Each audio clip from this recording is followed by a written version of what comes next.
Bismillahirrahmanirrahim. Assalamu alaikum student. This is our 16th lecture of the design and analysis of algorithm. I hope so all of you are fine. Today our topic is knapsack problem, and as you know that our semester is going to be end, so I try my best that I cover all the topics that remaining after your mids, and that topics that is very important and it is very difficult to understand you people.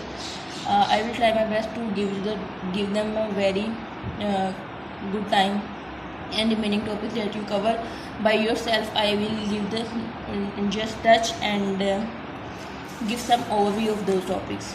So today's knapsack problem का थोड़ा सा overview या startup देने के लिए मैं अगर आपको बताऊं तो उसमें ये होगा कि बचपन में आप जब मुझे याद है कि जब मैं स्कूल जाती थी तो मेरे पास इतना बड़ा बैग मैं लेती थी स्कूल जाने के लिए कि उसमें मेरी almost 11 copies 10 to 11 copies notebooks जो थी और बुक्स अलहदा, क्योंकि आपको पता है कि स्कूल में हम हर सब्जेक्ट की एक अलग कॉपी लेते हैं, नोटबुक लेते हैं और हमारी डिफरेंट बुक्स होती हैं ड्राइंग की, इसके अलावा SST, Pak study, English, Urdu, math, science, so many copies and test की कॉपीज़ हमारी डिफरेंट हो। तो हम उतना बड़ा बैग लेते हैं जिसमें हमारी ये सारी चीज़ें कंटेन कर सकें। उसके बाद जैसे हम कॉलेज में जाते हैं थोड़ा हमारा बैग छोटा हो जाता है क्योंकि हमारे पास एक रजिस्टर होता है और बाकी हमारी बुक्स होती हैं। फिर हम यूनिवर्सिटी में आते हैं तो हमारे पास बुक्स भी ख़त्म हो जाती हैं, बहुत कम होते हैं और हम सिर्फ एक रजिस्टर ही लेके आते हैं, तो हम उसके अकॉर्डिंग बैग लेते हैं। तो इसमें ऐसा वो है कि हमने एक जो हमारे पास जितनी कैपेसिटी है उसके अकॉर्डिंग जो चीज़ें हैं हमने उसको देखना है, ठीक है। तो अब इसकी मैंने एक एग्जांपल ली है। अगर एग्जांपल की तरफ चलें तो लेट्स सपोज ये मेरे पास ऑब्जेक्ट्स हैं, ये डिफरेंट ऑब्जेक्ट किसी भी तरह के हो सकते हैं। लेट्स सपोज इसमें टमाटोज हो सकते हैं, पोटैटोज हो सकते हैं, एप्पल्स हो सकते हैं, बनानाज हो सकते हैं। ये डिफरेंट ऑब्जेक्ट्स हैं। उन ऑब्जेक्ट्स को के डिफरेंट प्रॉफिट्स हैं, ठीक है। उनके अकॉर्डिंग प्रॉफिट भी होते हैं और हर ऑब्जेक्ट का कोई ना कोई वेट होता है। Let's suppose even every object, आपने ऊपर में भी पढ़ा होगा, every object has some weight, ठीक है। इवन के आपके पास हाथ में एक पेन है, मेरे हाथ में, it has also a weight, ठीक है। लेट्स सपोज अगर मैं कहूँगा ये फ्रूट्स हैं, बनानाज हैं, एप्पल्स हैं, तो उनका कोई वेट होगा 1 kg 2 kg। तो हर आइटम का, हर ऑब्जेक्ट का डिफरेंट वेट हो सकता है। तो यहाँ पे अगर मैं लिखूँ कि weight, let's suppose this one is 2 3 5 7 1 4 and 1, this is a weight, ठीक है। These are the objects, these are the profits and these are the weights. अब हम ये ग्रीडी मेथड है, ग्रीडी मेथड में first we decide how we select. अब हमने किस तरह सिलेक्शन इसकी करनी है, प्रॉफिट ओवर वेट, ठीक है। प्रॉफिट ओवर वेट है यानी P ओवर W। तो अब ये देखिए प्रॉफिट है हमारे पास 10 and weight is 2, it's this value is 5, this value is 5, profit is 5 and weight is 3। 5 divided by 3, this one is 1/3 आएगा ऑलमोस्ट, एंड उसके बाद 15 divided by 5, this one is 3, 7 divided by 7, this one is 1, 6 divided by 1, this 6, 18 divided by 4, this will come 4.5 and 3 divided by 1 is 3।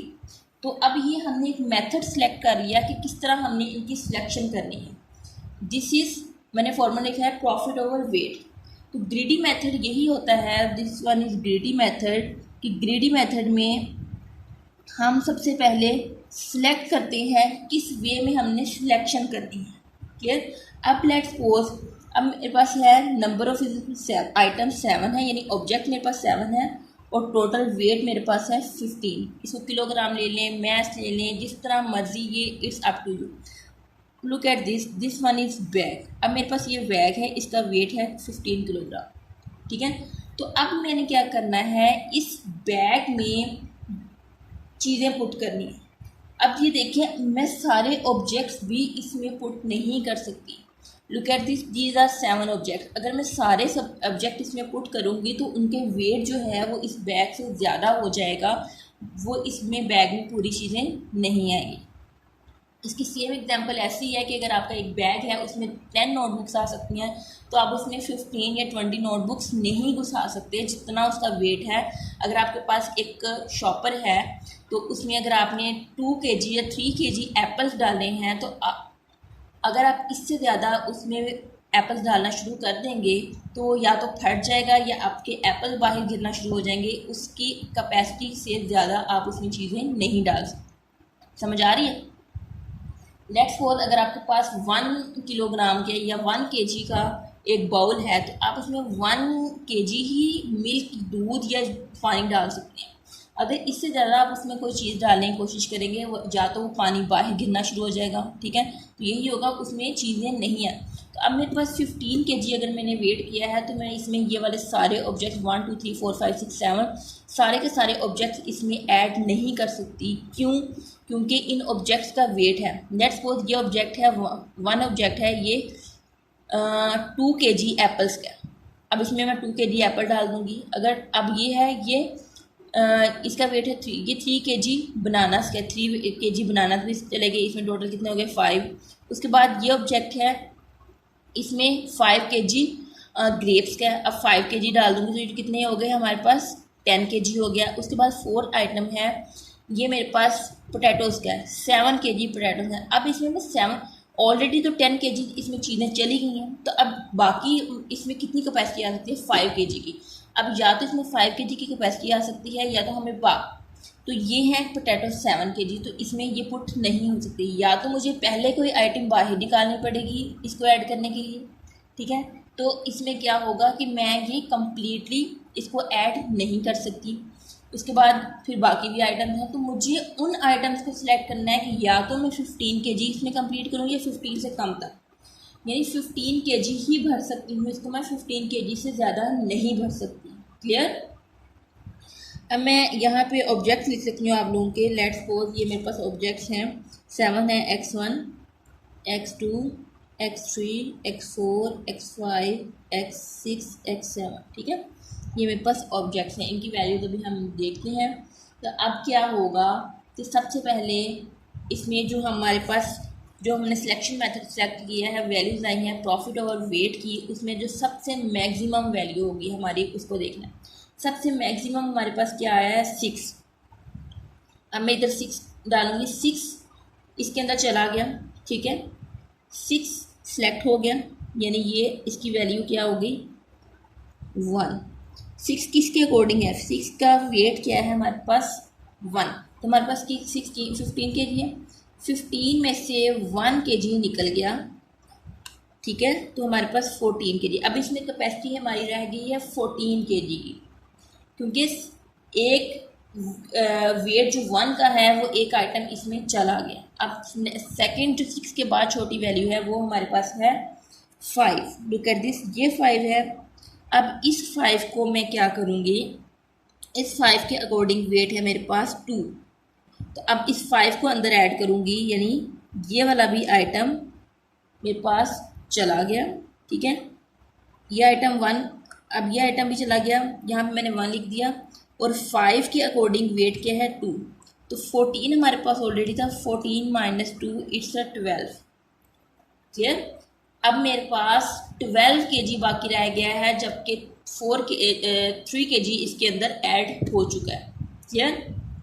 उसके बाद second maximum देखेंगे 4.5 का wait क्या है, 4.5 इसमें ऐड करूँगी, ठीक है, जब 4.5 ऐड करूँगी तो उसके अकॉर्डिंग वेट क्या है मेरा 4, तो 12 - 4 इज़ 8। अब पीछे मेरे पास 8 kg आइटम वेट है जिसको मैं 8 kg ऐड कर सकती हूँ। क्लियर?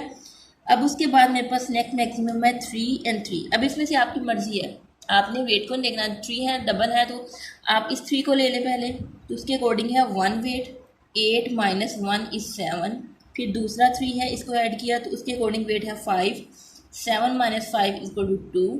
उसके बाद मेरे पास रह गई है 1.3, और ये, और यहाँ पे भी मैंने 1 लिख दिया, ये भी 1 लिख दिया, ये भी 1 लिख दिया, और ये भी 1 चला गया, और ये भी 1 चला गया, बस ये रह गया, और ये। अब सेकंड पे क्या है 1.3। 1.3 जो है मेरे पास अब वेट है 2 लेकिन इसका वेट है 3। अब मैं इसको नहीं ऐड कर सकती, ठीक है। तो मैं क्या करूँगी, इस 3 में से 2 तो ऐड कर दूँगी, 2 माइनस 2 इक्वल टू 0, ठीक है। तो इसमें से बाकी 3 बचा, तो इसको क्या होगा, इसका मैंने हाफ ऐड किया यानी 2/3, तो इसका 2/3 आ गया क्योंकि मैंने 2 ऐड किया, टोटल 3 नहीं ऐड किया, मेरे पास कैपेसिटी ही नहीं थी 3 को ऐड करने की। क्लियर, जब मेरे पास 3 को ऐड करने की कैपेसिटी नहीं थी तो मैंने इस वजह से 2 ऐड किया और उसको 2/3 लिख दिया। अब मेरे पास ये है, ये तो 0 हो गया, ये तो हमने सेलेक्ट किया है क्योंकि हमारे पास वेट ही ख़त्म हो गया। क्लियर, अब मैं इसका वेट निकालती हूँ। This one is 1 multiply weight 2 plus 2/3 multiply 3 plus 1 multiply 5 plus 0 multiply 7 plus 1 multiply 1 plus 1 multiply 4 plus 1 multiply 1। इसको सोल्व करते हैं। 2 प्लस 3 कटिंग होगी 2 plus 5 plus 0 plus 1 multiply 1 plus 4 plus 1। इसको ऐड करते हैं। 2 2 ज़ार 4, 4 5 ज़ार 9, 9 10, 10 14 and 15। दिस इज 5 यानी summation x of i weight of i, यानी मैंने एक्स की वैल्यूज़ को मल्टीप्लाई किया था वेट के साथ, तो मेरे पास पूरा वेट आ गया 15 kg। क्लियर, समझ आ गई। अब मैंने प्रॉफिट निकालना है, ऑब्वियसली प्रॉफिट भी हमने यूज़ किया है, तो प्रॉफिट क्या है मेरे पास 1 मल्टीप्लाई प्रॉफिट को मल्टीप्लाई करेंगे plus 2/3 multiply by 5 plus 1 multiply by 15 plus 0 multiply by 7 1 multiply by 6 plus 1 multiply by 18 plus 1 multiply by 3। ऐसे ही है। अब इसको हमने सॉल्व करना है। इसकी अगर हम एलसीएम ले लें तो ये आएगा 330 प्लस, पहले हम इसको मल्टीप्लाई कर लेते हैं। मल्टीप्लिकेशन से इसका रिज़ल्ट मैं आगे लिखती हूँ। मल्टीप्लिकेशन से इसका रिज़ल्ट आएगा 10 plus 10/5 plus 15 plus 0 plus 6 plus 15 plus 3। अब इसका एलसीएम ले लेते हैं। सॉरी, यहाँ पर 3 है, ठीक है। अब इसका एलसीएम है हमारे पास 3, तो 3 × 30 plus 10 plus 45 plus 0 plus 18 plus 54 plus 9, that is almost 55 point something. जो भी है ये मैथमेटिकल है, इसको आप सोल्व करें, ठीक है। तो ये हमारे पास आ गया प्रॉफिट, ठीक है। ये थी एक नेक्स्ट प्रॉब्लम का जेनेरिक जो है कॉन्सेप्ट के एक्चुअली नैपसैक प्रॉब्लम क्या है, इसको हम किस तरह सोल्व कर सकते हैं, इसमें कॉन्सेप्ट क्या है, ठीक है। अब मैं नैपसैक प्रॉब्लम को एक और इसकी प्रॉब्लम को सोल्व करूँगी, डेट इज़ 01 नैपसैक प्रॉब्लम। 01 में नैपसैक प्रॉब्लम में कि हम 0 और 1 लिखते हैं, सेम इस तरह इसको टेबुलर फॉर्म में लिखते हैं। इसको मैं एक नया पेज ले लेती हूँ ताकि हम इजीली अच्छे से सोल्व कर सकें। इसको मैं लिखती हूँ 01 knapsack problem. Clear, 01 knapsack problem में इसमें मैं वेट ले लेती हूँ 8 और नंबर्स ले लेती हूँ ऑब्जेक्ट्स 4। अब मेरे पास है ऑब्जेक्ट्स हैं 1 2 5 6, लेट्स सपोज ये प्रॉफिट है, उसका वेट है मेरे पास 2 3 4 एंड 5।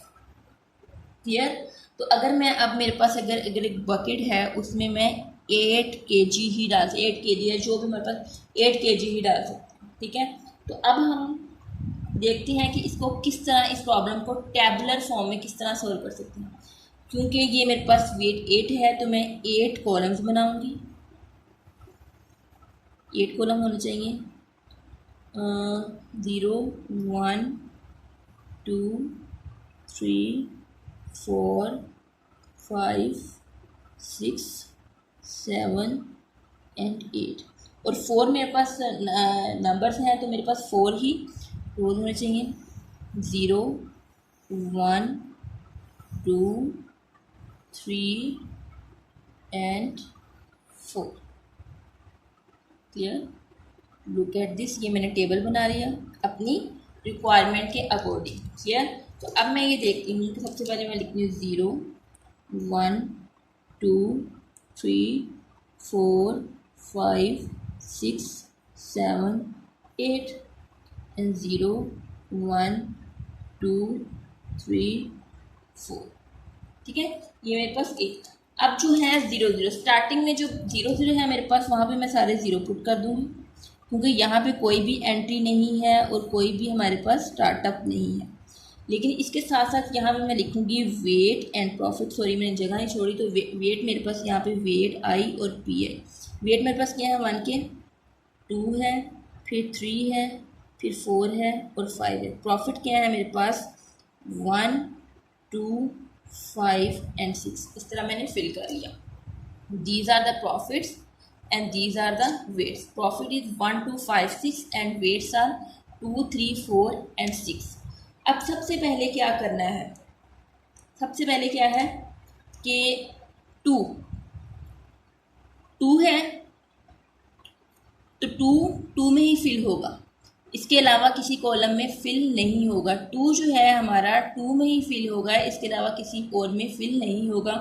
तो इसके अकॉर्डिंग जो प्रॉफिट है 1, वो मैंने वहाँ यहाँ पे लिख दिया 1। आपने यहाँ पे क्या करना है, प्रॉफिट लिखना है 1। पहले मेरे पास क्या था, प्रॉफिट था, वेट था, और मेरे पास ये नंबर दिए हुए थे m = 8 and number is 4। 4 numbers थे और मेरे पास 8 पूरा टोटल वेट दिया हुआ था। क्लियर? मैंने टेबलर फॉर्म में इसको सॉल्व करना है प्रॉब्लम को। टेबल ड्रॉ किया, उसमें 8 कॉलम्स बनाए जितनी मेरे पास वेट था, और 4 मैंने रोज बनाई जितने मेरे पास नंबर्स थे, उसके अकॉर्डिंग मैंने अब ड्रॉ करना। सबसे पहले जो वेट को देखना है आपने, ये चीज़ याद रखनी है, पहले आपने वेट को देखना है। जब आप वेट को देखेंगे तो दिस वन इज़ 2 में ही फिल होगा, उसको हमने ना 1 में फिल करना है, ना 3 में, 4 में, 6 7 8 में नहीं फिल करना। 2 को हमने 2 वाले ही टेबल में देखना है। ठीक है, दिस वन इज़ 2 एंड 2 यहाँ पे। अब ये नहीं है कि मैं यहाँ पे 2 आ रहा है तो यहाँ फिल कर दूँ, यहाँ। इसके अकॉर्डिंग जो भी आपकी ऊपर को लिखा हुआ है वहाँ आपने उसका प्रॉफिट लिख देना। ठीक है, इसके अलावा और कोई इसकी कोई वैल्यू नहीं है, तो जो इसके प्रीवियस होगा वो 0 है तो इसके प्रीवियस का 0 ही मूव करेगा, और इसके आगे अब मेरे पास कोई और वैल्यू नहीं है तो मैं इसके सारे कॉलम में आगे 1 ही लिखूंगी, ये 1 ही जाएगा। क्लियर? सेकंड है मेरे पास 2। अब इसमें मेरे पास वेट है 3, तो ये 3 वाले ही कॉलम में आएगा। इसको मैंने 3 के कॉलम में ही लिखना है, इसको मैंने ना 2 के कॉलम में लिखना है, इसको ना 1 के कॉलम में। अच्छा, अब यहाँ पे एक इशू है कि मैंने इसको भी साथ देखना है। पहले मैंने 3 है तो 3 के कॉलम में क्या लिखूंगी, अब मैं प्रॉफिट, मेरे पास है प्रॉफिट 2। ठीक है, प्रॉफिट क्या है, 2 है, तो अब मेरे पास 2 है, और उसके बाद मैंने अब इन दोनों को भी देखना, ऊपर वाले को भी देखना। ये 3 + 2 5 है, तो 5 और इनका सम क्या होगा, प्रॉफिट 2 1 + 3, तो 2 + 3 5 है। मैंने इसकी अकॉर्डिंग ही 5 में जाना है और वहाँ पे लिखना है इन दोनों के प्रॉफिट का सम, 2 + 1 = 3। ठीक है, तो अब क्या होगा, ये वाली जो इससे पीछे वाली वैल्यूज़ हैं वो एज इट इज़ ऊपर से नीचे कॉपी हो जाएंगी, और ये वाली जो आगे चली जाएंगी सेम। आगे हमारे पास और कोई वैल्यू नहीं है, और यहाँ पे अब कोई नहीं है तो यही आगे मूव होगा। समझ आ रही है? 2 में पहले मैंने अकेला देखना है, 3 है, 3 के कॉलम में उसका प्रॉफिट लिख दिया 2, फिर पीछे वाले के साथ भी मैंने ऐड करना है, पूरा वेट करना है ना, मैंने वेट भी तो पूरा करना है। 3 + 2 5 वाले कॉलम में जाके प्रॉफिट लिख देना, 2 + 1 = 3। क्लियर? अब देखिए नेक्स्ट पे कि दिस इज़ 4 के टेबल में ही मैं जाऊंगी, मैं किसी और टेबल में नहीं जाऊंगी, किसी और सेल में नहीं जाऊंगी, 4 के ही सेल में जाऊंगी। 4 के सेल में गई मैं, इसका प्रॉफिट लिख दिया 5, लेकिन अब मैंने इन तीनों को भी कवर करना है। अब मेरे पास 3 ऑप्शन हैं, 4 + 3 7, और इनका सम बनता है 5 + 2 7। 4 + 2 6 और इनका बनता है 6, वो 6 में। अब 3 + 2 5 और 2 + 1 3, ठीक है। 3 + 2 5 है और 5 के टेबल में 3 है, तो और यह तीनों का 4 + 3 7, 7 + 2 9, 9 तो मेरे सेल में ही नहीं है। तो मैं पहले क्या करूँगी, सबसे पहले कि जो आपकी प्रीवियस वैल्यूज़ हैं उनको सेम एज इट इज़ लिख देना। ये आपने देखना है कि जो आपकी फर्स्ट वैल्यू आएगी उससे प्रीवियस जो वैल्यूज़ हैं उनको सेम एज इट इज़ लिख देना होता है। अब 4 + 3 7, 7 है और इनका प्रॉफिट क्या बन रहा है 7, तो 7 वाले सेल में मैंने 7 लिख दिया। 4 + 2 6, 5 + 1 6, 6 वाले कॉलम में मैंने 6 लिख दिया। अब मेरे पास कोई और ऑप्शन नहीं है, मैंने कवर कर लिया, तीनों को मैं कर नहीं सकती क्योंकि वो मेरे पास सेल नहीं है। तो इस 7 को मैं यहाँ मूव कर दूंगी और इस 5 को मैं यहाँ।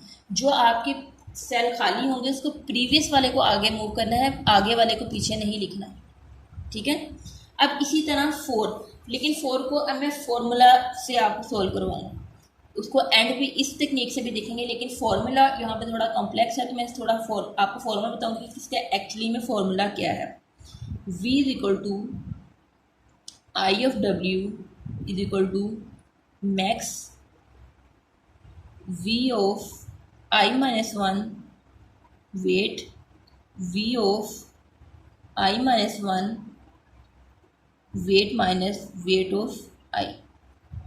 अब मेरे पास क्या है v, I क्या है 4 और 1, वेट 1 है, ये वेट है 4 और 1 पे चले गए, तो मैक्स मेरे पास क्या आया 4, I क्या है 4 - 1 3 और 1, और वेट मेरे पास 1 आया, तो ये बंद हो गया। उसके बाद फिर weight of 4 - 1 3 and 1 - 5 weight of I, यानी वेट ऑफ या क्या है हमारे पास 4, वेट ऑफ 4 क्या है, वेट ऑफ 4 क्या है मेरे पास, वेट ऑफ 4 क्या है 5। यहाँ मैंने 5 पुट कर दी प्लस यहाँ पे प्लस P ऑफ I, यानी प्रॉफिट ऑफ I क्या है 6, ये मेरे पास profit of I, P of 4 क्या है प्रॉफिट 6, तो ये कर। अब यहाँ पे देखें कि मैक्स V31 V3 और ये -4 है, ये तो हमारे पास लोकेशन ही नहीं है। जब ये हमारे पास लोकेशन ही नहीं है तो हम क्या करेंगे, ये वाली लोकेशन नहीं है तो हम इसको डिस्कार्ड कर देंगे और हमारे पास ये 0 ही आएगा, 3 ऑफ ये हमारे पास 0 ही आएगा, 4 ऑफ 1 हमारा क्या है 0 ही आएगा, ये हमारे पास डिस्कार्ड कर देंगे क्योंकि ये हमारे पास लोकेशन ही नहीं है। उसके बाद हम नेक्स्ट पे चलेंगे, 4 ऑफ 2, 4 ऑफ उसके बाद है 4 ऑफ ये 1 है, उसके बाद 4 बाकी हमने लिख दिया 1 2 5 ऐसे ही आ गया। अब 4 तक चला गया, अब 5 पे आ गए, 4 ऑफ 5, तो max V of 3 of 5 V of 3 5 - 1 plus 6, तो इसमें क्या आया max V of 3 of 5 V of 3 and 0 plus 6, 3 of 0 क्या है 3 ऑफ 0, 3 ये है और 0 ऊपर से लेना है, ये 0 है, तो मैक्स 3 ऑफ 5 क्या है 3 ऑफ 5, ये 5 है, तो वैल्यू पुट करेंगे 3 ऑफ 5 मेरे पास 5 है, 5 एंड 3 ऑफ 0 0 प्लस 6, यानी ये क्या आया हमारे पास 6 वैल्यू आई। तो मैंने 4 और 5 में क्या फिट फुल वैल्यू पुट कर दी 6, ठीक है। अब हमारे पास है V ऑफ 4 ऑफ 6, यानी max V of 3 of 6 V of 3 of 6 - 5 plus 6, ठीक है 6 हमारे पास आई, V of 3 of 1 plus 6, 3 of 1 क्या है 3 ऑफ 1 हमारे पास 0 है, तो ये अगेन 0 प्लस 6 = 6, तो मैंने यहाँ पे भी 4 ऑफ 6 में भी 6 पुट कर दी। इस तरह मैंने पुट कर दी। उसके बाद फिर मैं नेक्स्ट पे चलूँगी 4 of 7, v of 4 of 7 max 3 of 7 v 3 of 7 minus 5 plus 6, उसमें है नेक्स्ट 3 of 7 v और 3 of 2 प्लस 6। अब ये देखें 3 of 7 क्या है हमारे पास, 3 of 7 इट्स 7, तो हम 7 वैल्यू पुट करेंगे, एंड v of 3 of 2 यानी 3 of 2 इट्स 1 प्लस 6, ये है हमारे पास 7 वैल्यू। तो हमारे 4 of 7 में हम क्या वैल्यू पुट करेंगे यहाँ पे 7, ठीक है। उसके बाद हम करेंगे v of 4 of 8 max 4 of 8, आगे इसी तरह हम करेंगे v of 3 5 minus 5 प्लस 6, तो इसमें क्या होगा 4 of 8 में क्या होगी हमारे पास वैल्यूज़, ये आ जाएंगी 7 एंड 2 प्लस 3 और 4 में 2 है तो 6 इज इक्वल टू 8, यानी हमारे पास 4 of 8 में क्या आई 8 वैल्यू। तो इस तरह हमारा टेबल फिल हो गया फॉर्मूला से। हम इजीली इसको डायरेक्ट भी पुट कर सकते हैं, जिस तरह मैंने ये पुट की है, मैंने इस तरह यह मेथड आपको बताया कि उनके इसका जो बेस्ट सही जो आपका कॉम्प्लिकेटेड अगर आपके पास टेबलेट फॉर्म हो तो आप कोई चीज़ मिस ना हो जाए तो उसके लिए आपको फार्मूला पुट करना पड़ता है। इस वजह से मैंने फार्मूला से करवाया है। इसको आप अगर देखें इस तरह पुट कर सकते हैं 4 + 3 7, इन दोनों का 4 + 3 7 है, तो इन दोनों का सम ये 4 + 9 हमारे पास सेल ही नहीं है। 4 + 3 8 का प्रॉफिट है, 6 + 2 8 वही है। अब 5 + 2 7, 6 + 7 7 ही है। 4 + 3 7 है, 5 + 2 7 है, और 3 + 2 6 है। 6 में क्या है 2 + 1 3, ये नहीं हम देखते। और अब ये देखें 5 + 2 7 है, 6 + 7 है, तो हम इसको डायरेक्ट भी पुट कर सकते हैं। अब मैं लिखती हूँ यहाँ पे वैल्यूज़, वही जो हमने लास्ट टाइम की थी फर्स्ट एग्जांपल में x1 x2 x3 and x4। अब मेरे पास x की वैल्यूज़ हैं और मेरे पास कितना थी बकेट m = 8। अब मैंने देखना है कि सबसे पहले इसमें मैक्सिमम, इस टेबल में maximum value this one is 8, ठीक है। तो मेरे 8 है, उसका प्रॉफिट क्या है 6, तो मैं यहाँ 8 जो है उसमें से किसमें से लिया है 6, 8 - 6 कर दूंगी। मेरे पास टोटल 8 है, तो मेरे पास क्या बचा 2, ठीक है।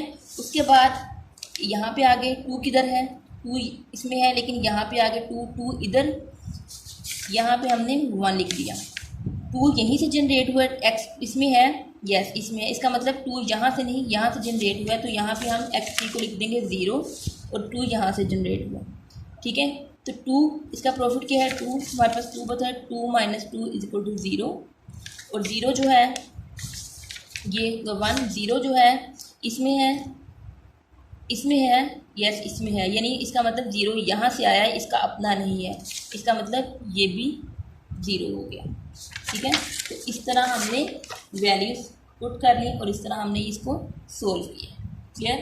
मेरा ख्याल है कि आपको समझ आ गया होगा। थोड़ा सा दोबारा सारा रिव्यू करवा देती हूँ मैं। सबसे पहले नैपसैक प्रॉब्लम किस तरह हमारे पास कुछ ऑब्जेक्ट्स होती हैं, उसके अकॉर्डिंग प्रॉफिट्स होते हैं, उनका वेट होते हैं, हमने उनको अपने उस बॉक्स में उसी तरह फिलअप करना होता है जिस तरह हमें जितना हमें वेट दिया होता है उसके अकॉर्डिंग ही हमने फिल करना होता है, ठीक है। हमने वो आइटम्स ऐड करने होते हैं जो हमारी बकेट में फुल हो जाए। अगर उससे ऑब्जेक्ट बढ़ रहे हैं तो भी हम बकेट में फुल नहीं कर सकते, और हम कोशिश करेंगे कि या तो कम फिल करें या फिर उतने ही फिल करें जितने बकेट का साइज़ होगा, ठीक है। उस तरह हमने एग्जाम्पल ली।